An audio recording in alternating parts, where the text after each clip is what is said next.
ও কাকা বাবু, বলো। এখানকার ঠিকাদার কে? লতিফ কই লতিফ কই? এই যে আছে সামনে। আচ্ছা দাদা, এটা কত স্কোয়ার ফিট আছে? এটা আছে 2200 স্কোয়ার ফিট।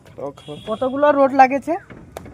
এখানে রড লেগেছে 350 8-এর রড, আর বিমের রড লেগেছে 40 পিস। 40 পিস। হ্যাঁ, আচ্ছা, কাজটা তো ভালোই দেখছে। আচ্ছা দাদা, আমি কিভাবে বুঝবো যে কতগুলো রোড লাগিয়েছে? মানে এই হিসাবটা আছে 100 ফুটে, মানে 100 স্কোয়ার ফিটে 10x10 ওটাকে মানে 100 ফিট, মানে ওই একবার আসে। আচ্ছা, ওটাতে আপনার মানে রড বান্ডিং হিসাবে আছে। এই দেখেন, এই দেখান, এই যে রড ব্যান্ডিংটা আছে, হুম, এটাকে বলে আবার ডবা কেরেং। আচ্ছা। মানে, আবার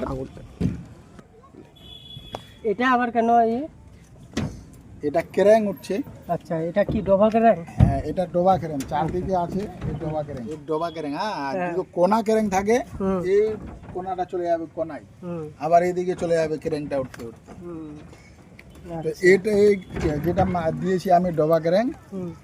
100 ফিটে তোমার 16 পিস রড লাগবে। 100 ফিটে? 16 পিস। আর এই বিমগুলার ইয়ে আছে, রিংগুলা 10 ইঞ্চি উঁচা, আর চৌড়া আছে 7 ইঞ্চি। 100 স্কোয়ার ফিটে কত কেজি রড লাগে?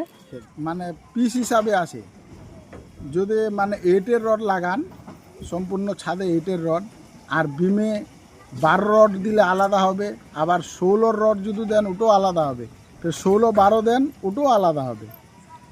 16-12 দিলে তোমার আসবে 140 কেজি কুইন্টালে, মানে 100 স্কোয়ার ফিটে 140 কেজি আসবে।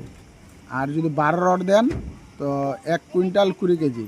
আর যদি সম্পূর্ণ বিমে 16 রড দেন তাহলে তোমার 60-70 কেজি হতে পারে, 3.5 2 কুইন্টাল যাবে 100 স্কোয়ার ফিটে।